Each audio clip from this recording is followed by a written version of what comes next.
Hello friends, good morning. Welcome back to a new blog. Welcome back to a Tania blogs. আমি তানিয়া ব্লগসে তোমাদের সকলকে জানাই অনেক ওয়েলকাম। আশা করি তোমরা সবাই খুব ভালো আছো, আর আমিও খুব ভালো আছি। তো প্রত্যেকটা দিনের মতন আজকেও সকাল থেকে ভিডিওটা শুরু করলাম। ভিডিওটা শুরু থেকে শেষ পর্যন্ত দেখার অনুরোধ রইল সকলকে। আর প্রথমে বিছানাটা ক্লিন করে নিচ্ছি এখন, যেটা রেগুলার বেসিসে কাজ। আর আজকে অনেক দিন পর প্রত্যেকদিন সকালবেলায় ঘুম থেকে উঠে দেখছিলাম মেঘলা নয়, ঝিরঝির করে বৃষ্টি পড়ছে। খুব যে ভারী বৃষ্টি হচ্ছিলো তা নয়, কিন্তু আজকে অনেকটাই রোদ্দুর আছে, তাই অনেক কিছু কাচবো বলে বের করে নিয়েছি। কিছু জিনিস বেসিনে দিয়ে দিয়েছি, আর কিছু জিনিস বাথরুমে নিয়ে গেছি, যে কিছু জিনিস হাতে কেচে দেবো আর কি, হালকা ময়লা যেগুলো। বিছানাটা ক্লিন করে নেওয়ার পর আগের দিনকে যোগা ক্লাসে গিয়েছিলাম। ব্যাগের মধ্যে রুমাল, তারপর আরও জিনিসপত্র কিছু থাকে, সেগুলো একবার চেক করে ব্যাগগুলোকে আমি প্রত্যেক সময় রাখি। যদি খুচরো পয়সা থাকে সেগুলোকে ব্যাগে ঢুকিয়ে রাখি, বা রুমাল বা কাগজপত্র থাকে সেগুলোকে গুছিয়ে রেখে দিই, ব্যাগটা জায়গায় রেখে দিই। নাহলে ব্যাগটা ওইখানেই পড়ে থাকবে। তোলার তো লোক নেই, আমাকেই করতে হবে, কি করা যায় বলো। তারপর আগের দিনকে তো মেঘলা ছিল বলে জামা কাপড় ভেতরেই দিয়ে দিয়েছিলাম। আর একটুখানি রোদ্দুর উঠতে দুপুরবেলা বের করেছিলাম, কিছুটা শুকিয়েছিল আর মেলায় ছিল, সেগুলো গুছানো হয়নি, কারণ খুব একটা শুকনো হয়নি বলে হাওয়াতে মেলে রেখেছিলাম।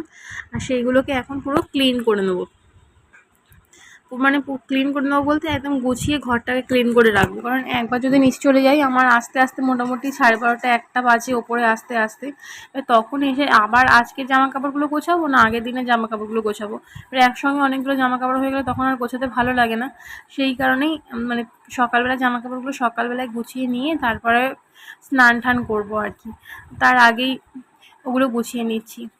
আর যদি আবার দুপুরবেলা জামা কাপড়ের সঙ্গে এইগুলো জমা হয়ে যায়, প্রচুর জামা কাপড় একসঙ্গে হয়ে যাবে, তাতে অনেকটা সময়ও চলে যায়, আর একদম কাজ করার কোনো এনার্জি থাকে না। আর এখানে জিন্সের প্যান্ট ট্যান্ট সবই মোটামুটি শুকিয়ে গেছে। আর কী বলতো, বর্ষাকালে দুদিন বৃষ্টির পর যদি একদিন একটু রোদ্দুর ওঠে না, সেই দিনকে মনে হয় কাজের প্রেশারটা বেশিই হয়ে যায়, মানে বাড়ির মেয়ে বউদের আর কি। আর কোনগুলো কাঁচা হয়েছে কোনগুলো কাঁচা হয়নি, কারণ এক্সট্রা করে তো কিছু কাঁচা হয় না সেই দিনগুলোতে। ওই জন্য যেদিনকে রোদ্দুর ওঠে না সেই দিনটা বড্ড প্রেশারেই যায়। আর রোদ্দুর উঠলে না, দুদিন ছাড়া দুদিন বৃষ্টির মাঝে যদি একদিন করে রোদ্দুর ওঠে, অন্তত অতটা কষ্টও মনে হয় না, আর অতটা প্রবলেমও মনে হয় না। ওই কারণে আজকে অনেকটাই চাপাচাপির ব্যাপার রয়েছে। কিছু করার নেই, সেগুলো কমপ্লিট করে নেবো, কারণ আবার কালকে রোদ্দুর উঠবে কি উঠবে না।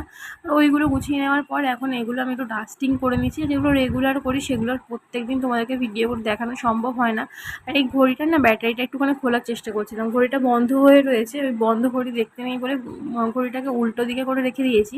আর একটা ব্যাটারি আনার কথা মনেও থাকে না গো, যখন বেরোই বা কিছু ঘরে আসার পরেই মনে পড়ে একটা ব্যাটারি নিয়ে এসে ঘড়িটাতে লাগিয়ে দেবো। আর এই যে ড্রেসিং টেবিলটা আমার এত পরিমাণ নোংরা হয়ে যায়, শুধু ড্রেসিং টেবিল না, ঘরের সমস্ত জিনিসপত্র কোথা থেকে এত ধুলো আসে। আসলে জানলাগুলো একদম বন্ধ করে থেকে দিলে না, ঘরটা কেমন গোমট গন্ধ হয়ে থাকে। একটা জন্য জানলা দরজাটা ঘরের খুলে রাখি সব সময়, ওই কারণেই এতটা পরিমাণ ধুলো হয়ে যায়। ড্রেসিং টেবিলটা দেখো সব সরিয়ে সরিয়ে মুছতে না অনেকটা সময় চলে যায়। আর তারপরে এখানে আনলার ওপরটাও দেখি ভালো ধুলো পড়ে গেছে। দু একদিন না আমি একটু সময় কম পাচ্ছিলাম না বলে এইগুলো একটু মানে বেশিভাবে ক্লিনটা করা হয়নি, ওপর থেকে হালকা করে ঝেড়ে দিচ্ছিলাম। আজকে একটুখানি আমার প্রপারভাবে ডিপ ক্লিন করে দিলাম, সব নামিয়ে সরিয়ে সরিয়ে। সেগুলো করতে আমার আরও আধ ঘন্টা 40 মিনিট সময় চলে যায়। যেদিনকে দেখবে তুমি কাজের চাপ তোমার বেশি থাকে, সেই দিনকেই তোমার মাথায় হাজারখানা কাজ আরও ঘুরবে, না এটা করে নিই, আজকে ওইটা করে নিই। মানে আমি এইরকমই, যখন কাজ করি তো মানে অনেকটা একসঙ্গে কাজ করে ফেলতে পারি। আর যেদিনকে মনে হয় না সেদিনকে একটু হালকা করে নিই। কারণ নিজের কাজ নিজের মতন করেই সারতে পছন্দ করি। আর আগের দিনকে দোকানে গিয়েছিলাম, সেগুলো তোমাদের সঙ্গে শেয়ার করা হয়নি। দুখানা নাইটি এনেছি আর দুখানা ওড়না এনেছি, কারণ আমার ওড়নাগুলো তো দফা রফা শেষ করে দিয়েছে আমাদের পাখিগুলো। পাখির খাঁচা চাপা দিয়ে দিয়ে ওরা এমন গোল গোল করে কেটে দিয়েছে যে সেগুলো আর নেওয়া যাচ্ছে না। তারপর আগের দিন গোপালের জিনিসপত্রগুলো এনেছিলাম, সেইগুলোই ঢেলে দিলাম এখন সব ডিবেতে। আর এখানে মা পুজো করছিল, আর সেটা তোমাদের সঙ্গে শেয়ার করলাম। আর এই যে সমস্ত জিনিসপত্রগুলো আনা হয়েছিল সেইগুলো ঢেলে দিয়েছি। তারপর চলে এসেছি চা করতে। এই সকালের চাটা না ভালো মতন করলে আর ভালো মতনভাবে না খেলে ঠিক ভালো লাগে না। বাপি তো আগে চা করতো, এখন তো বাপিকে আগুনের সামনে আসতে দিচ্ছি না। ওই জন্য বলেছি আপনাকে কিচ্ছু করতে হবে না, আপনি এখন শুয়ে থাকুন, বসে থাকুন আর খালি ঘুমান, তাড়াতাড়ি শরীরটা ঠিক করে নিন, তারপর আবার চা করুন। কারণ সকালবেলা বাপি দুবার করে চা খায় বলে না, ওই টাইমটা আমার আশা হতো না বলে বাপি চা করতে হবে। বাপি কিন্তু দারুণ চা বানায়। তারপর টিফিনে খেয়েছিলাম শসা আলুর তরকারি আর একটা ঠাকুরের গুজিয়া। তারপরে রান্নার প্রস্তুতি চলছে। আজকে একটু হবে ঢ্যাঁড়স দিয়ে পেঁয়াজ দিয়ে তরকারি, আজকে একটু হবে মুসুরির ডাল, আলু সেদ্ধ মাখা, বাকির জন্য ডিম ভেজে দেবো, আর আমাদের ডিমের ঝাল করব। এই মোটামুটি ভেবেছি। তারপরে আবার একটু ভাবলাম চাটনিও একটু করা যাক। আর এখন আর ডিমগুলো না কেমন যেন ছাড়ানোই যাচ্ছে না। প্রত্যেকদিন আমি একটু তেল ফেলে দিই, সেদ্ধ হওয়ার সময় ভালো ছাড়িয়ে যায়। আর আজকে তেল দিতে ভুলে গিয়েছিলাম, ওই জন্য ছাড়াতেও পারছিলাম না। রান্না কমপ্লিট দেখো সমস্ত কিছু। আর টিফিনের একটা রুটি ছিল, সেটাই ওখানে রেখে দিয়েছিলাম। আর এই আলু মাখাটা না খেতে কী ভালো লাগে কাঁচা পেঁয়াজ দিয়ে। এটা রুটি দিয়ে খেতেও আমার ভালো লাগে, ভাত দিয়ে খেতেও ভালো লাগে। আর 12:30 বাজে তখন বাপিকে খেতে দিয়ে দিলাম। বাপির টাইমে ওষুধ আছে বলে। বললাম না প্রচণ্ড জামা কাপড় কাচা হয়ে গেছে। আর যে নতুন নাইটিগুলো এনেছিলাম সেইগুলো একবার ধুয়ে দিলাম, কারণ গরমের মধ্যে না ওই মার সমেত নাইটি পরতে পারবো না। আগে কিন্তু অন্যরকম শখ ছিল, সে যত গরমই হোক আর যতই হোক ওই নতুন জিনিসটা আমাকে পরতেই হতো। কিন্তু বলে না সময়ের সঙ্গে সঙ্গে সব কিছুই ত্যাগ হয়ে যায়। এখন মনে হয় না যেটাই কমফোর্টভাবে থাকতে পারবো সেটাই আমার কাছে বেস্ট। তো নাইটিগুলো ধুয়ে দিয়েছিলাম আর নাইটিটা শুকিয়েও গেছে, ওই জন্য এই নাইটিটাই আজকে পরলাম। কী বলতো নাইটিগুলো না রঙ কোটে গেছে, নাইটিগুলো ছেড়ে নিই, আমার রঙগুলো কোটে গেছে বলে না। আর সবসময় তোমাদের সামনে আসি বা রান্নাবান্না করছি নিচে থাকি, ওই জন্য ভাবলাম দুখানা নাইটি আরও কিনে আনি। ফ্রেশ হয়ে গোপুসোনাকে খেতে দিয়ে আমরাও খেতে বসে পড়েছি। বাপির তো আগেই খাওয়া হয়ে গিয়েছিল। আর তোমার দাদাভাই, আমি আর মা খেতে বসে পড়লাম। দুপুরবেলা সারপ্রাইজ দিতে চলে এসেছে আমার বাবা।